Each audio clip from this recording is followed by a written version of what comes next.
This is the National Geographic Channel.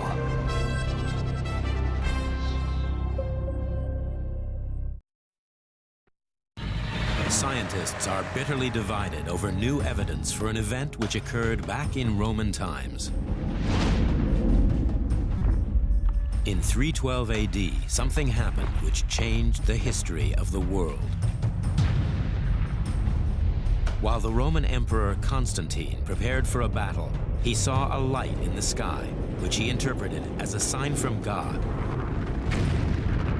Many believe it persuaded him, and in turn the whole Roman Empire, to convert to Christianity.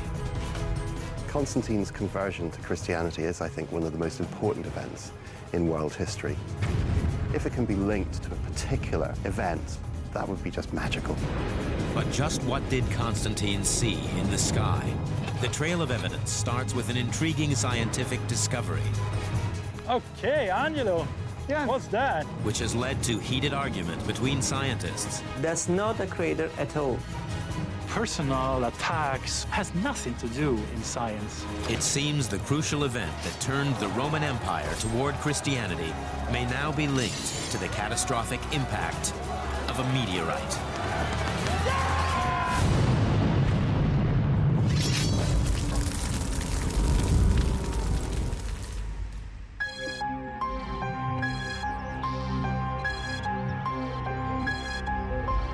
The key to the mystery lies about 60 miles east of Rome, in the heart of the Abruzzo Mountains, near the hill town of Cecinaro. Cecinaro is a quiet place, well off the tourist trail. But its history dates back thousands of years before Roman times, and it's an area steeped in ancient tradition and belief.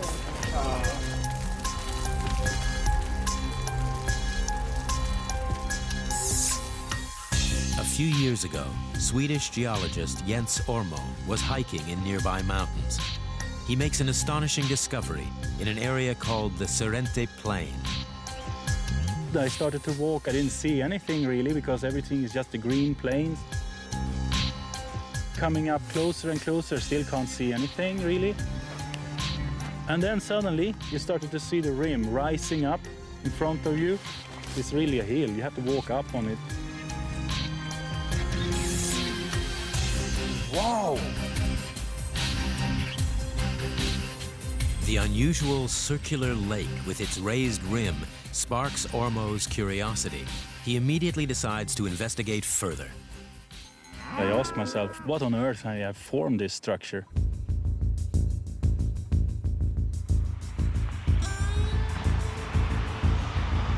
Ormo teams up with two other geologists, Angelo Rossi and Goro Komatsu.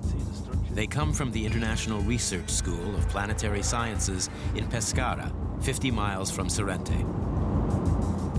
I think that, yeah. The three return for a closer look at this strange structure. What do you think, guys? Wow, Jens. Wow. We have to measure those things. Yeah, it's pretty high, and actually it's very wide, Jens. The raised rim is particularly intriguing, and they want to establish the precise dimensions. Okay, that's good. Okay. 78? Yeah. The rim is unusual.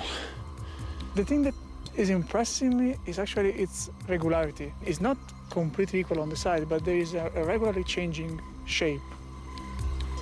It's a very interesting shape. I'm very intrigued by how it's rising and dropping.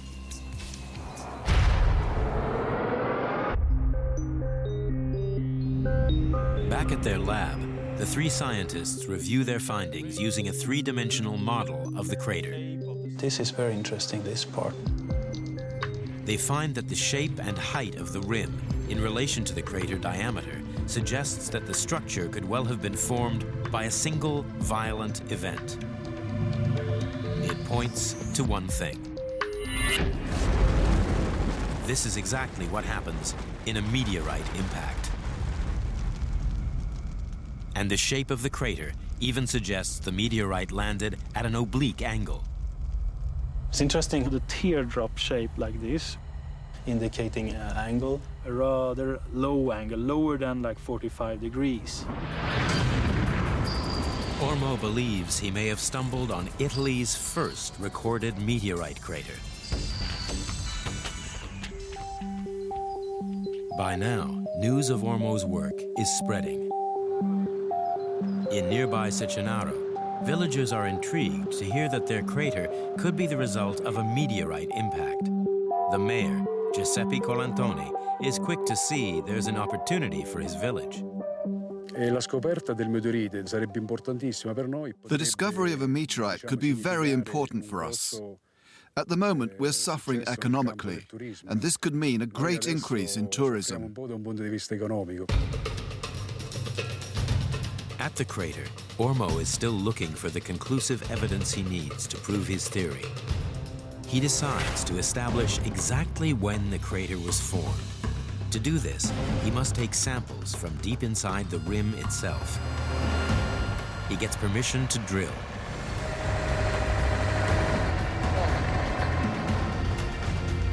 They drill into the rim, penetrating down to the original ground layer underneath, and they extract core samples. An analysis of the bottom layer, the ground level before the rim material was deposited on top, should reveal the age of the crater. The base layer is isolated from the cores and sent for radiocarbon dating.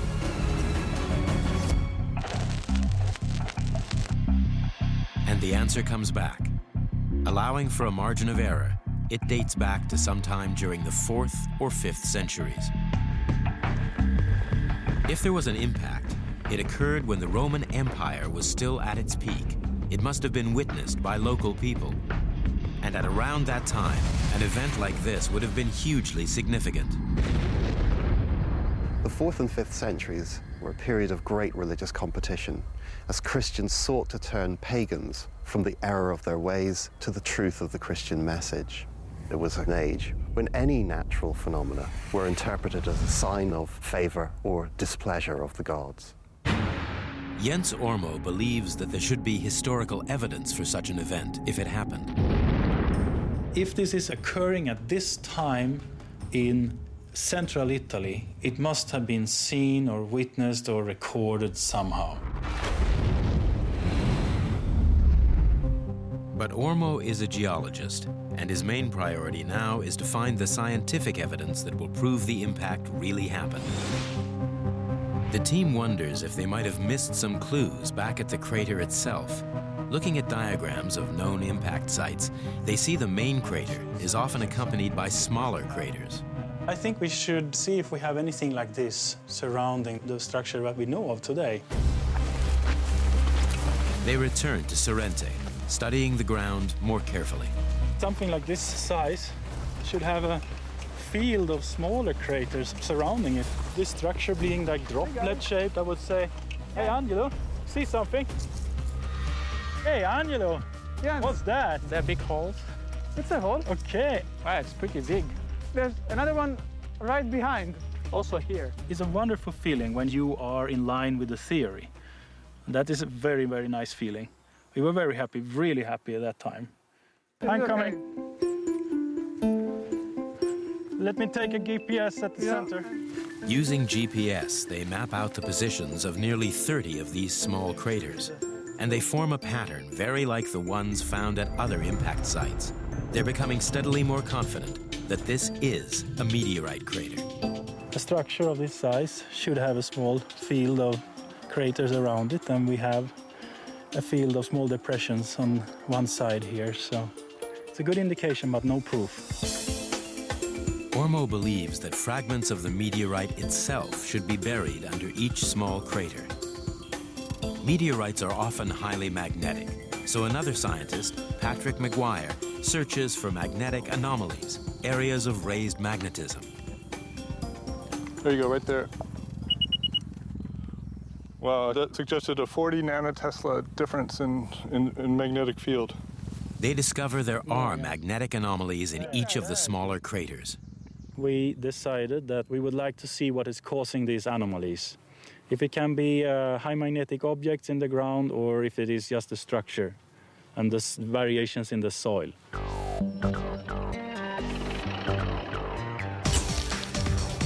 Ormo's team get permission to excavate 2 of the small craters in the hunt for magnetic debris.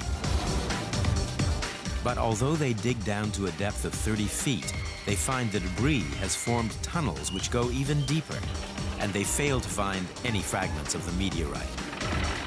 But they do make another startling discovery. Pieces of burnt clay. Lumps of clay which have been baked into terracotta. Tests show that the clay has been exposed to temperatures of around 1800 degrees Fahrenheit, the sort of heat you would get from a brush fire. But Ormo is not convinced. If it had been a brush fire, this burnt clay would occur all over the area that we excavated. And in no place in that area we could find any of this burnt clay, except for inside this structure and at several meters depth. And further testing shows the clay was burnt at the same time as the rim was formed. It's yet more evidence for the meteorite. This has been like a detective story where you are looking for clues and you find one after the other and you build a puzzle and the pieces fit together in that puzzle.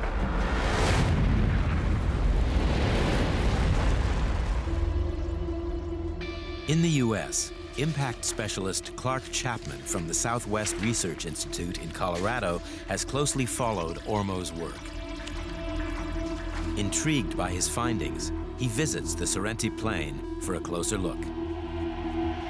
The size of this crater is a little over 100 meters in diameter. I would guess that only a few craters this large have been made in the last 1,600 years. And that's not too many on the land surface of the Earth, and it's pretty remarkable to find it here in Italy. Chapman believes that a crater of this size is likely to have been formed by a meteorite more than 30 feet across, and he has a theory about the teardrop shape of the crater. It's common that meteorites break up before they hit.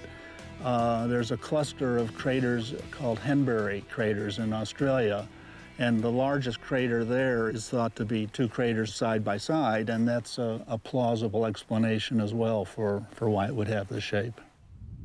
Impact scientists have studied what might cause a meteorite to fragment. The Natural History Museum in Vienna, Austria, houses the oldest and largest public display of meteorites in the world. The director, Christian Kerbel, is an impact expert. Meteorites travel at a very high speed, maybe 10, 20, 30 kilometers per second. And as they traverse through the atmosphere, they experience a lot of friction and they can break up and then hit the Earth as a cluster. And this could have happened at Sorrento. This seems the most likely version of what happened. The meteorite came in at a very steep angle, and before impact began to break up, with 2 big pieces producing the teardrop-shaped crater,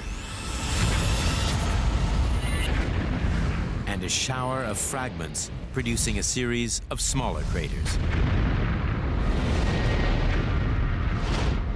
In a few seconds, it would have been this enormous explosion.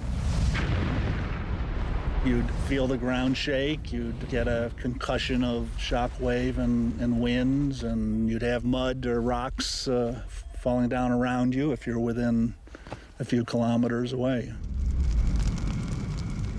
If you were right there, you're toast. By now, the story comes to the attention of the press. One man who hears the news is a local historian, Roberto Santilli, and it immediately catches his attention.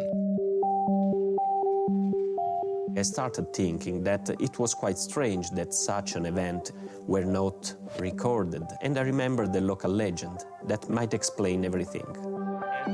Santilli contacts Ormo to tell him about this story. What you are interested in is a legend and describe a frightening event which occurred here in Cecinaro.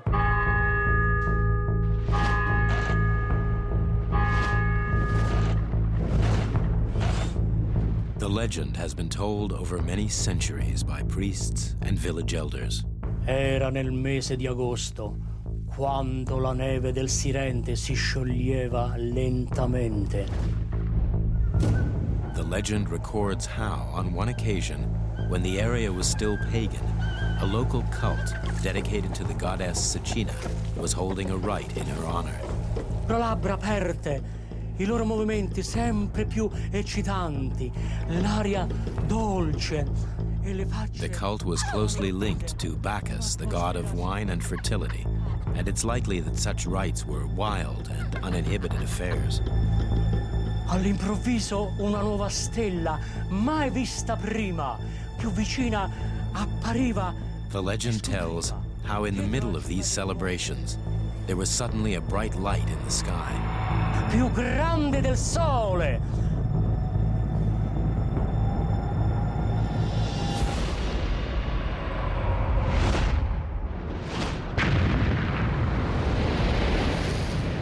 Dopo un rumore tremendo colpiva la montagna, squarciando le grandi querce secolari. There were loud rumbling noises, and the earth shook. The statue of the goddess fell to the ground, and the primitive temple was destroyed.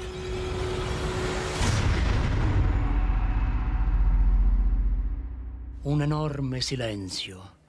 Sembrava che la montagna non era mai esistita. L'intera valle un sepolcro. This story provides the historical evidence that Ormo and his colleagues have been looking for.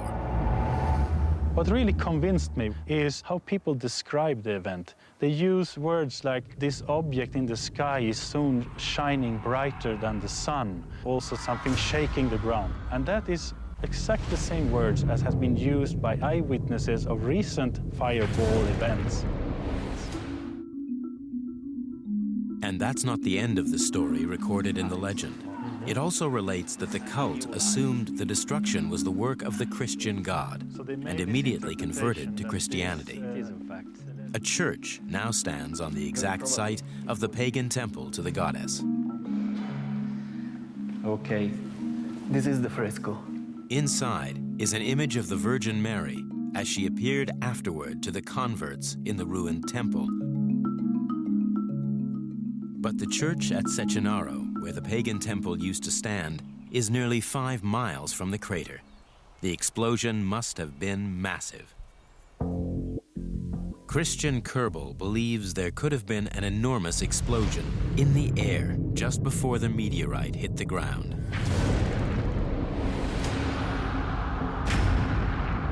There would have been this gigantic fireball with huge tornado force winds. It would have probably been killing people and animals because of the explosion force.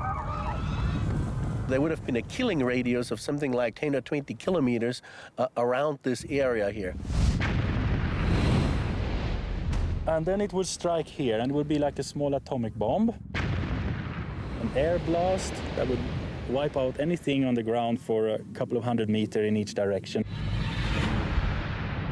It all ties together. All the evidence now points to one astonishing event.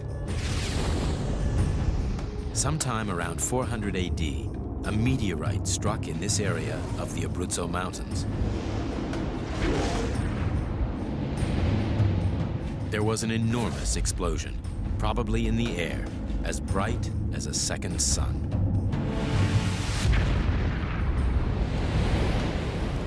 Temperatures on the ground below the impact would have reached thousands of degrees Fahrenheit. Fires would have raged over many miles.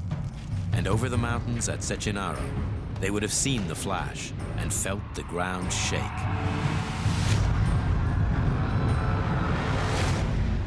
And a pagan cult converted to Christianity. The idea is quite plausible. We have many similar stories of miracles happening, leading to the conversion of large groups of pagans to Christianity. And since that time, the Christian tradition in Cecinaro has remained strong. This is their annual procession in honor of one of their favorite saints, Antonio. It's an extraordinary story, and it soon becomes even more astonishing. The event is soon being linked to the conversion of Constantine himself and the conversion of the whole Roman Empire. Some 60 miles from Cecinaro, just outside Rome, Constantine and his army are planning the battle of their lives. They're about to take on a huge force who heavily outnumber them. But as they prepare for battle, something remarkable catches their attention.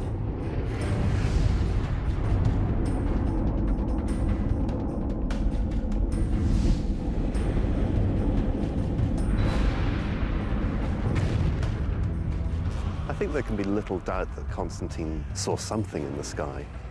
It may have been a cross. It may have been a cross with the upper part turned into a loop. As a result of this vision, Constantine became convinced that the God of the Christians was going to support him in battle. He encouraged his soldiers to paint the Chi-Rho symbol of the Christian God on their shields, which was the first two letters of the name of Christ in the Greek alphabet, in the hope that that will grant him victory. Against the odds, Constantine and his army win a great battle at Milvian Bridge. The victory will change the course of history. That's the clincher for Constantine. The fact that he wins that battle against the odds convinces him that the Christian God has power. He effectively begins the widespread conversion to the Christian faith, and that has influenced the population of the world down to this day. Ormo's discovery at Sorrente is now making news all around the world.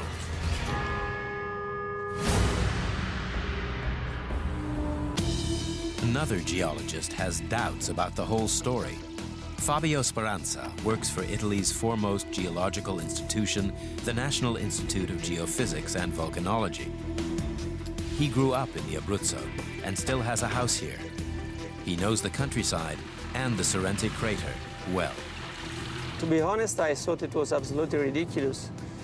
To me, it was a nonsense. It was absolutely impossible that it could be a meteorite.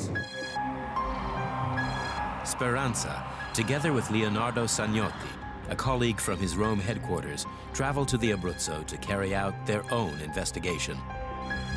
I am passionate about geology, and so I felt a personal duty. I don't know how to say. I had to do that. As he and Sagnotti travel around the Abruzzo, they establish there are many other ponds.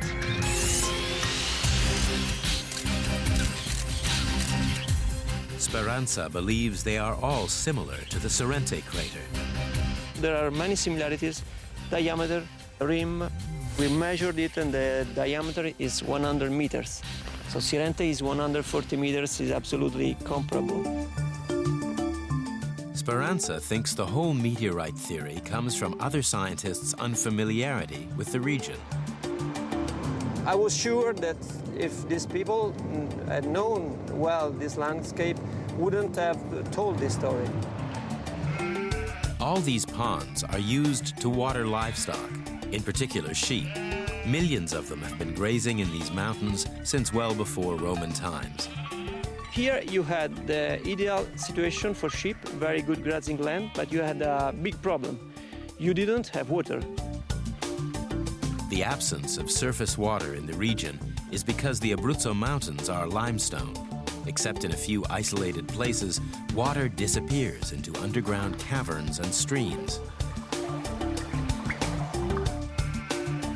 Speranza claims it's well known that shepherds dug these ponds, Sorrente and the others, by hand to provide watering holes for their sheep. They dug them at points where the soil allowed water to be retained.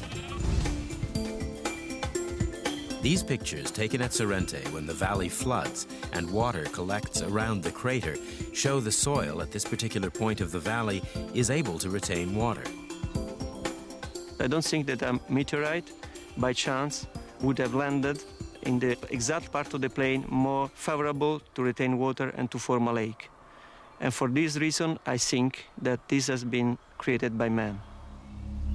Speranza is convinced that the so-called crater is man-made. There's no need to invoke anything so exotic as a meteorite. But the local mayor is unconvinced. He's already planning a celebration in honor of the pagan goddess at the center of the legend, and doesn't agree with this latest theory. I don't believe in Speranza's theory. I think what formed the lake was an extraordinary event, like an object coming from outside.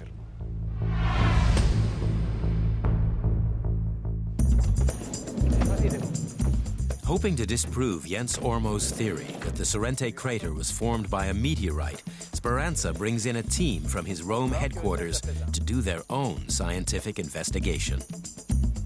So his group are doing their own survey of the area. They're using an instrument which measures the electrical resistance of the ground to build up an image of the layers underneath, down to a depth of 300 feet. They start by looking at some of the small craters around the lake, building up a cross-section of the different layers. Area of soil above. Looking at the results back in the lab, Speranza can see a layer of limestone shown in red. In places, the limestone layer has been eroded by water to form cavities deep underground. And they observe that the small craters on the surface are aligned over these holes in the limestone. Well, that's fantastic. There is a big hole in the limestones just below the small craters. Speranza concludes the craters are simply natural depressions caused by eroding limestone.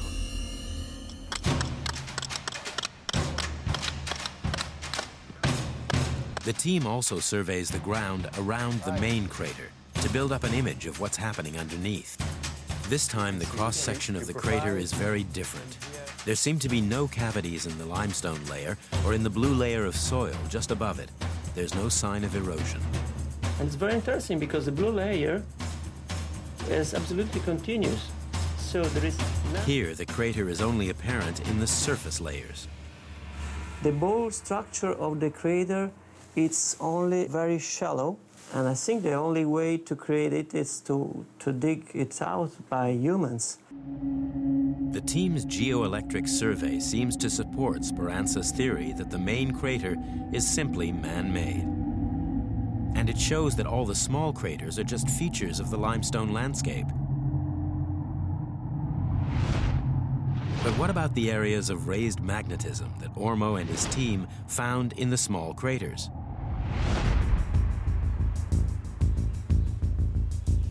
Speranza's group decides to do their own magnetic survey as well. And they do find the levels of magnetism are higher in the small craters.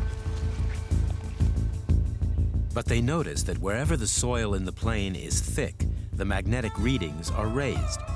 They think the magnetism of the so-called small craters is just a buildup of soil below, filling the underground cavity where the limestone rock has been eroded. Speranza and his team take the magnetic survey a stage further. Unlike Ormo, they decide to investigate the main crater. He attaches a magnetometer to a rubber dinghy to take the measurements. If there's a buried meteorite, he thinks he should see the evidence. meteorites are strongly magnetic. It's the most magnetic matter existing on Earth. But the main crater shows little evidence of raised magnetism. That is the magnetic anomaly map of the crater, and you see that there is no anomaly at all. Speranza even calculates what the magnetism would look like if there were a buried meteorite here. If you had a buried meteorite here at 40 meters depth, it should look like this. You should have a huge magnetic anomaly, and there is absolutely no evidence of this. That's the final proof that we do not have any buried meteorite here below the Sorrente crater. That's not a crater at all. Now, it's their turn for their results to be published around the world. The headlines reflect the deep and sometimes bitter division between scientists. Well, I think that now it's ridiculous to continue on this issue. It's time to give up with this hypothesis of meteoritic impact. But while much of the world seems to accept that the meteorite theory is just a myth, many local people are not convinced at all. Local shepherds whose families have worked sheep in the Abruzzo for generations also discount the idea that the ponds were dug by shepherds. It's impossible, considering the time a shepherd has available, to dig in one place for days or even months. I think it's impossible.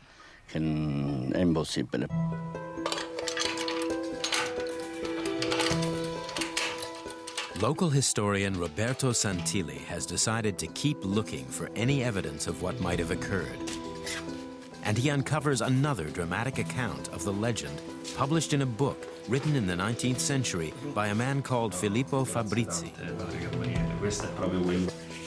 It records that after the event at Sorrente, many pagans blamed the destruction on the Christians and embarked on an orgy of killing in retaliation. The book says that local pagans collected as many Christians as possible and took them inside the temple, where they killed them as a revenge. And Santilli discovers that there is archaeological evidence that extraordinary events occurred around here. 12 years ago, close to Cecinaro, workmen uncovered the remains of a Roman village while laying gas pipes. Archaeologists studying the site found evidence that the village had been abandoned suddenly in a fire. Something extraordinary must have happened here that caused the inhabitants to run away and never come back. They had prepared a fire to cook some lentils that were never eaten. We know this because we found them burnt inside their pot. This is a container dated around the same time. It also presents signs of fire. What we know is that something terrible happened here that marked the end of this place and caused its inhabitants to flee.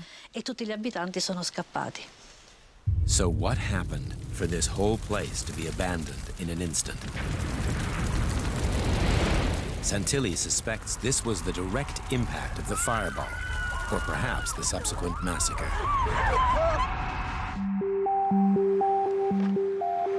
And Santilli has uncovered another intriguing piece of historical evidence. Not far away, in Castelvecchio, is a catacomb built into the side of a hill, known locally as the Hill of the Dead. The catacombs were discovered in 1943 by a group of children. One of them, Eugenio Pignatelli, is today the official guardian.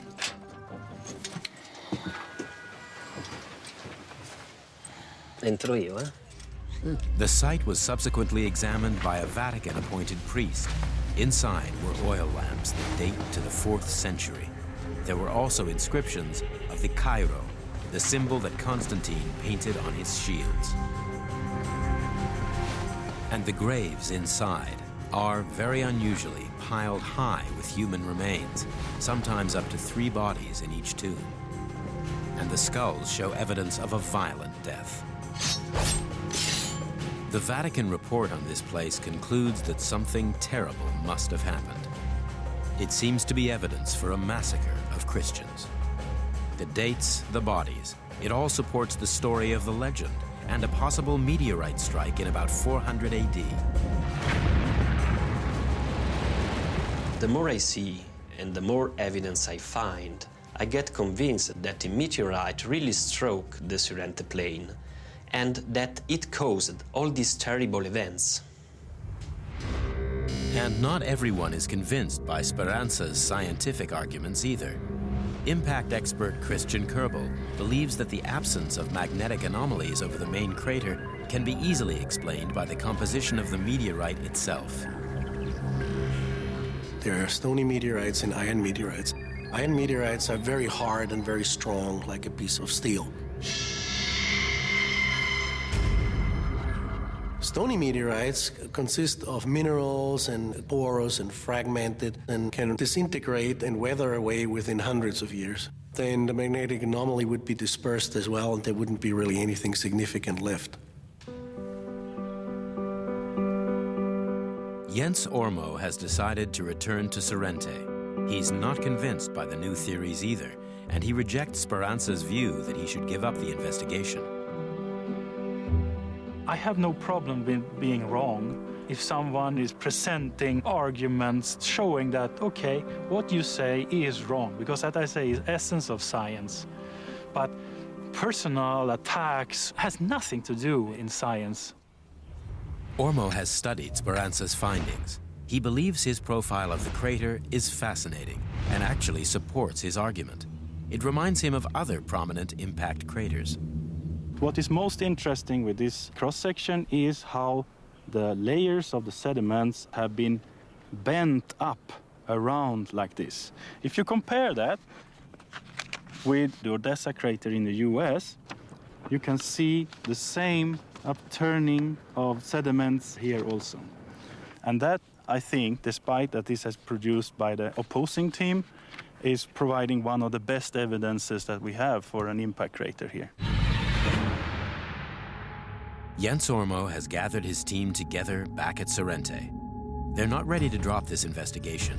They would like to drill again, looking for any clues to the meteorite they think may have produced this crater.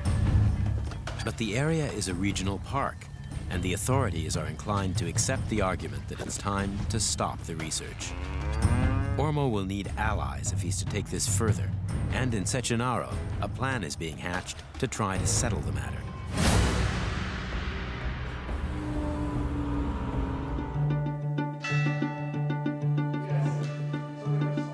The mayor has invited some of the world's leading impact experts to try to resolve the dispute. Among them, Christian Kerbel. I'm inclined towards thinking it's an impact crater, but I'm not yet 100% convinced. One of Italy's foremost astronomers, Andrea Coruzzi. Discovering that there is a possible impact so close to my house, that it's fascinating. And Clark Chapman from Colorado's Southwest Research Institute. Science is rarely an obvious yes or obvious no. We made progress by investigating these controversies and finally reaching conclusions. The committee asks Jens Ormo to put forward his case for continuing the scientific investigation. We have heated materials, and we have also magnetic anomalies indicating possible meteoritic material. The committee agrees with Ormo that the best plan is to drill again. But this time they want to drill in the center of the crater. The park authorities are concerned this may damage the lake. They fear that if there's a limestone cave beneath the lake, the water could drain out. This is not a bathtub, so this is not where you take the drain out and everything runs out. Before any drilling, the park authorities insist on a seismic survey. Like the geoelectric survey, this will produce a cross-section of the crater, but it will go deeper, and any underground cavities should be clearly visible. The process starts with a device that will shake the ground. It does this by firing a shotgun cartridge into the earth.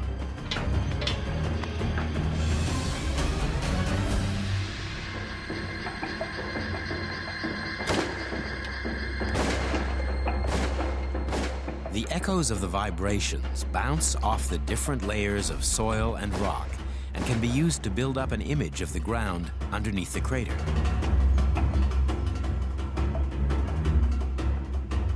Christian Kerbel studies the seismic profile that will be delivered to the park authorities. Any voids, such as a cave or underground stream beneath the lake, should show up in the image. It shows no sign of any cavities. The seismic survey shows that there's no opening underneath the lake, so it's very safe to drill here. The mayor's committee dispatches a dossier of documentation for the park authorities to consider. To the surprise and disappointment of the mayor, his committee, and Jens Ormo and his team, the request is turned down. The authorities say they are not convinced. The problem is that these people don't know very much about technology and geology, and so I would call them rather uninformed, and it's a very unfortunate thing that bureaucrats are in charge of some scientific endeavor. One can wonder about the reasons. I think they are throwing away a great chance here. It's frustrating and I'm sad, but this is not all the work I'm doing. It's not the whole wide world for me. At the last minute, the authorities offer a compromise. They agree to let the scientists drill one of the smaller craters, where there will be no chance of draining the lake. The team chooses the crater with the highest magnetic reading. The decision does little to ease Ormo's frustration. Here it will be like finding like a basketball in a gymnasium hall with a stick, blindfolded. Despite Ormo's reservations, the drilling goes ahead. How are you? Good, and you? They maneuver the rig into position. For Cecinaro, this could be a big day, and the mayor is there along with his committee of experts. Jens Ormo and Christian Kerbel decide exactly where to drill. Seems to be two sources, and they are slightly offset in the eastern direction. If they have such a small structure, it should be one piece.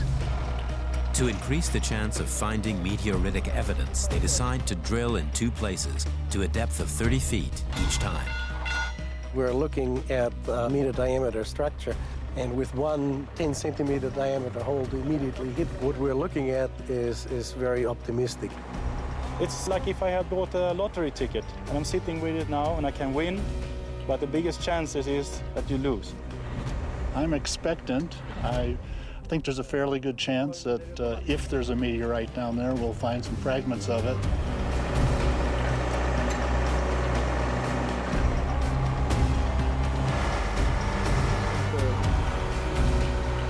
The first drilling strikes limestone rock at around 30 feet. As each length of core is extracted, they examine it anxiously for any unusual signs. But there's nothing. Unless there was a limestone meteorite, I think we better push on a little bit. Christian Kerbel decides the rig should be moved to the center of the crater. Geophysics had a shot, and now gut feeling has a shot. Yeah. And now, something in these cores catches Kerbel's eye. What I see here is that there is a few small little dark inclusions here and here and here. These small little inclusions could be interesting, but we only know what they are once we do some chemical analysis. Any traces of meteorite could be minute. Christian Kerbel needs to take the drill cores back to his lab in Austria and study them under the microscope. Of course I wanted a meteoritic fragment right in my hand right now, definitely. But, I mean, the chance is not excluded yet. We have not even looked into what we have in this core here.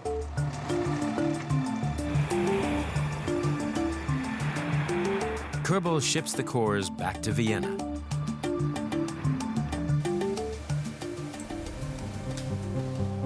There are some grains that are white. They are metal-rich, and I'll be trying to see what they are composed of here. The electron microscope identifies the chemical elements that make up each grain. So now we're zooming into one of those grains and seeing what is inside. Kerbel is looking for iron, together with nickel, the distinctive combination of chemical elements that will indicate whether this is a fragment of a meteorite. What we see here is that there is a lot of iron in there and some titanium, but unfortunately no nickel, so it's not an extraterrestrial grain. This result is disappointing, but Kerbel is not giving up. There's more tests that can be done. There's still a chance that we could find something, although I think, unfortunately, that from what we have seen so far, it is clear that we probably didn't drill at the right place. I would say the chances are more than 50% that it is a meteorite impact crater. And Jens Ormo remains defiant. I have to work harder, really must work much harder to get that drilling in the main crater. That's where the meteoritic fragments are. It's just that we have to find that needle in the haystack.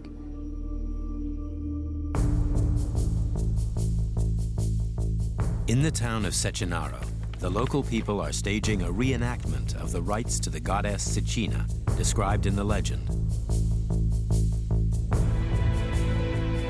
despite the absence of any proof of a meteorite, their interest and enthusiasm in their history is undimmed. Many here still believe that 1,600 years ago, a major event broke up a rite like this.